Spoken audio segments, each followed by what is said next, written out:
Assalamualaikum warahmatullahi wabarakatuh. Salam Om Swastiastu, Namo Buddhaya, salam kebajikan, rahayu.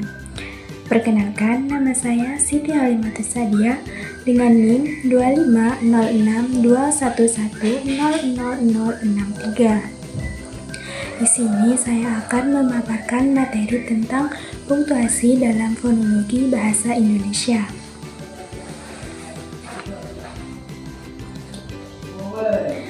Jangan lupa simak video ini sampai selesai ya. Pernahkah kalian mendengar apa itu punktuasi? Punktuasi adalah sistem simbol yang digunakan dalam penulisan untuk memisahkan satuan bahasa, kata, frasa, klausa, guna memperjelas struktur, jeda, dan intonasi. Selanjutnya, apa sih tujuan dari punktuasi itu? Penggunaan punktuasi bertujuan untuk menciptakan kejelasan dalam komunikasi tertulis. Dengan adanya tanda baca, pembaca dapat mengetahui jeda, intonasi, serta hubungan antar bagian kalimat. Punktuasi berfungsi untuk memperjelas makna kalimat, menghindari kesalahpahaman, dan menunjukkan struktur kalimat, serta membantu pembacaan yang tepat. Selanjutnya yaitu jenis-jenis punktuasi. Yang pertama yaitu tanda titik. Tanda titik adalah tanda baca yang digunakan untuk menandai akhir dari sebuah gagasan yang lengkap. Tanda titik memiliki beberapa fungsi. Yang pertama yaitu untuk mengakhiri kalimat pernyataan, bukan kalimat pertanyaan ataupun seruan. Contohnya, Syifa tinggal di Jogja setahun yang lalu, titik. Yang kedua, yaitu untuk mengakhiri singkatan. Contohnya, Prof. titik, Dr. titik, yang artinya Prof dibaca Profesor dan Dr dibaca Doktor. Yang ketiga, yaitu untuk memisahkan ribuan, jutaan yang menunjukkan jumlah. Contohnya, 1.234.5000 yang dibaca 1.234.500 rupiah. Fungsi yang selanjutnya yaitu memisahkan angka, jam, menit, dan detik. Contohnya 5.45.42 yang dibaca pukul 5:45:42. Yang kedua yaitu tanda garis miring. Tanda garis miring adalah tanda baca yang berbentuk garis miring diagonal yang berfungsi sebagai simbol pengganti kata penghubung. Garis miring ini mempunyai beberapa fungsi. Yang pertama yaitu untuk menggantikan kata hubung atau dan, per, dan juga digunakan dalam penulisan surat dan alamat. Contohnya, kepada mahasiswa garis miring mahasiswi dibaca dan. Yang kedua, mohon membawa KTP garis miring SIM dibaca KTP atau SIM. Yang ketiga, kecepatan mobil 80 km garis miring jam dibaca 80 km per jam. Yang keempat, surat keputusan nomor titik 114 SK garis miring DIR garis miring Romawi 4 garis miring 2026. Yang terakhir, Jalan Melati Blok B garis miring 10 dibaca Blok B nomor 10. Yang ketiga yaitu tanda koma.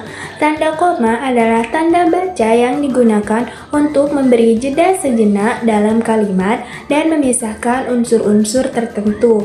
Contohnya seperti saya membeli buku, pensil, dan penghapus. Yang kedua, oleh karena itu, kita harus belajar dengan giat. Yang keempat adalah tanda titik koma.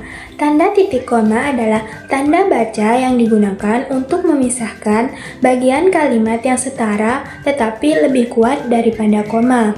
Contohnya, hari sudah malam, titik koma, anak-anak masih bermain.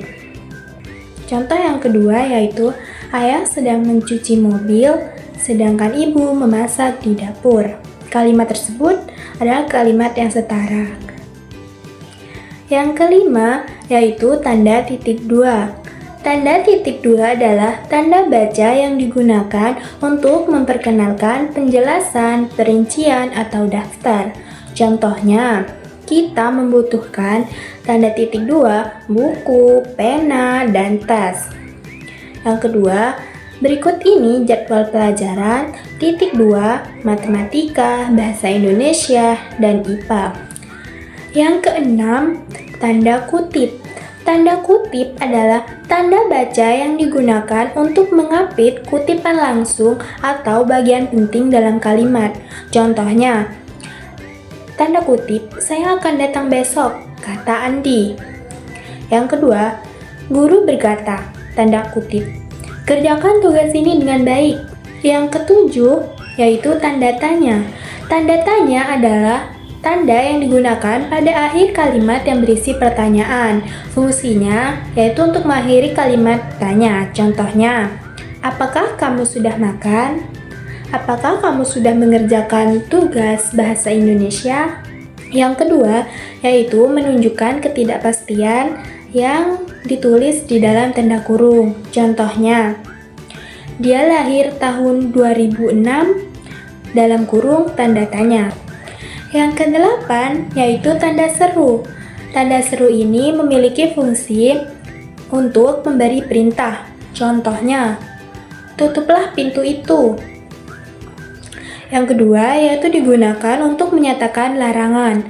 Contohnya, janganlah membuang sampah sembarangan. Yang ketiga, yaitu untuk mengungkapkan perasaan, kagum, marah, terkejut, dan lainnya. Contohnya, wah, bagus sekali lukisanmu. Yang kesembilan, yaitu tanda hubung. Salah satu fungsinya yaitu digunakan untuk menyambung kata ulang. Contohnya, anak-anak, laki-laki, dan lainnya. Yang kedua, yaitu untuk menghubungkan kata dalam gabungan. Contohnya, sayur mayur. Yang ketiga, digunakan untuk memisahkan kata saat pergantian baris. Contohnya, kegiatan ini bertujuan untuk tanda hubung sosialisasikan peraturan baru. Yang keempat, yaitu memperjelas hubungan kata. Contohnya, bertanda hubung evolusi. Yang kelima, yaitu menghubungkan unsur bahasa Indonesia dan asing. Contohnya, di-download. Di-download itu diberi tanda hubung. Di tanda hubung upgrade. Seperti itu. Yang terakhir, yaitu menyambung tanggal atau skor. Contohnya, tanggal 17 tanda hubung bulan 8 tanda hubung 1945. Yang ke-10 yaitu tanda elipsis. Tanda elipsis digunakan untuk menunjukkan kalimat yang tidak selesai. Contohnya, seandainya aku bisa titik titik titik. Titik titik titik tersebut merupakan tanda elipsis. Yang kedua yaitu digunakan untuk menunjukkan jeda dalam kalimat. Contohnya, jadi titik titik titik kamu benar-benar pergi. Yang ke-11 yaitu tanda kurung. Tanda kurung ini digunakan untuk memberikan keterangan tambahan. Contohnya, dia tinggal di Surabaya, dalam kurung kota terbesar kedua di Indonesia. Yang kedua, yaitu digunakan untuk menjelaskan singkatan. Contohnya, OSIS dalam kurung organisasi siswa intrasekolah. Yang ketiga, yaitu untuk menyisipkan informasi tambahan. Contohnya, ayah tetap bekerja dalam kurung meskipun beliau sedang sakit. Dari materi yang sudah saya paparkan tadi, dapat saya simpulkan bahwa punktuasi ini memiliki peran yang sangat penting dalam penulisan karena menentukan kejelasan dan ketepatan makna suatu kalimat. Penggunaan tanda baca yang tepat akan membantu pembaca memahami isi tulisan dengan lebih mudah dan menghindari kesalahpahaman. Oleh karena itu, pemahaman terhadap jenis-jenis tanda baca dan penggunaannya harus dikuasai dalam kegiatan menulis. Mungkin itu saja yang bisa saya sampaikan. Kurang lebihnya saya mohon maaf. Wabillahi taufik wal hidayah. Wassalamualaikum warahmatullahi wabarakatuh.